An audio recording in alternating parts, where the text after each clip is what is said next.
આમ આદમી પાર્ટીના પ્રદેશ મહામંત્રી રાકેશ હિરપરાની આગેવાનીમાં આજરોજ દારૂના અડ્ડાઓ પર જનતા રેડ કરી હતી। આ રેડ પુણા પોલીસ ચોકી પાછળ ચાલતા દારૂના અડ્ડા પર કરાઈ હતી। આપના પ્રદેશ મહામંત્રી રાકેશ હિરપરાની આગેવાનીમાં આજરોજથી આમ આદમી પાર્ટીએ ગુજરાતના અસલી દારૂ કૌભાંડની સામેની લડાઈની શરૂઆત કરી હતી, જેમાં પુણા પોલીસ ચોકીની પાછળ ચાલતા દારૂના અડ્ડા પર જનતા રેડ કરી છે। આજની રેડ બાદ આપના પ્રદેશ મહામંત્રી રાકેશ હિરપરાએ જણાવ્યું હતું કે ભાજપે દિલ્હીમાં ફરજી દારૂ કૌભાંડમાં ઈમાનદાર અરવિંદ કેજરીવાલની અનૈતિક ધરપકડ તો કરી લીધી, પણ ગુજરાતમાં ઠેર ઠેર દારૂના અડ્ડાઓ ધમધમી રહ્યા છે। તે ક્યારે બંધ થશે? ગુજરાતના દારૂના માફિયાઓને ભાજપ સરકાર ક્યારે જેલમાં મોકલશે વગેરે જણાવ્યું હતું। આમ આદમી પાર્ટીના મહામંત્રી રાકેશ હિરપરાએ સુરતીજનોને જણાવ્યું હતું કે તમારી આસપાસ આવી દારૂની બધી ચાલતી હોય તો તેને ઉજાગર કરો અને જનતા રેડ કરો તેમ જણાવ્યું હતું।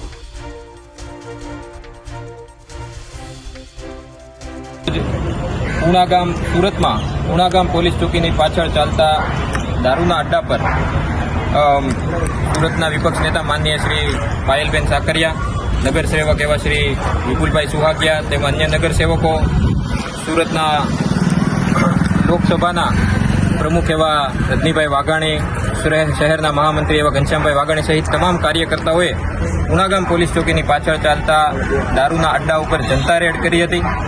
જ્યારે અમે રેડ કરી ત્યારે જોયું, તમે વિડીયોમાં પણ જોયું હશે કે ખુલ્લેઆમ અઢળક દારૂની બોટલો પડી હતી। ઘણો બધો લોકો ખુલ્લેઆમ દારૂ પીતા હતા કોઈ પણ પ્રકારના ભય વગર, અને લાખો રૂપિયાનો એમ કહી શકાય કે દારૂ ત્યાં વેચાતો હતો, દારૂ ત્યાં મળતો હતો।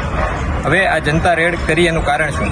આપણે સૌ જાણીએ છીએ કે છેલ્લા કેટલાક દિવસોથી, આમ તો ગણીએ છેલ્લા કેટલાક મહિનાઓથી ભાજપ દિલ્હીમાં ઊભા કરેલા એક નકલી બનાવટી નકલી ફરજી શરાબ ગોટાળો કરીને આખા દેશને ગુમરાહ કરવાનું, ગેરમાર્ગે દોરવાનું કામ ભાજપની સરકાર કરે છે।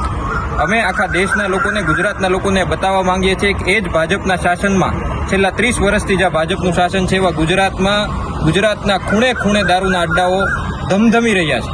ગુજરાતના યુવાનોની નસોમાં, ગુજરાતના યુવાનોની રગોમાં દારૂ અને ડ્રગ્સ નાખવાનું કામ ગુજરાતની ભાજપ સરકાર કરી રહી છે। ત્યારે એક તરફ દિલ્હીનો નકલી બનાવટી ઊભો કરેલો દારૂનો ગોટાળો છે, જેની રકમ છે માત્ર 100 કરોડ રૂપિયાને, એ પણ ખોટો આંકડો છે, જે ભાજપે બનાવટી ઊભો કરેલો આંકડો છે। અને એક તરફ ગઈ વિધાનસભા સત્રમાં ગુજરાતમાં ભાજપના ગૃહમંત્રીએ પોતે એવું સ્વીકારેલું છે કે ગુજરાતમાં છેલ્લા 2 વર્ષમાં 5,000 કરોડથી વધારે રૂપિયાનું ડ્રગ્સ પકડાયું છે। દારૂનો આંકડો તો અલગ છે।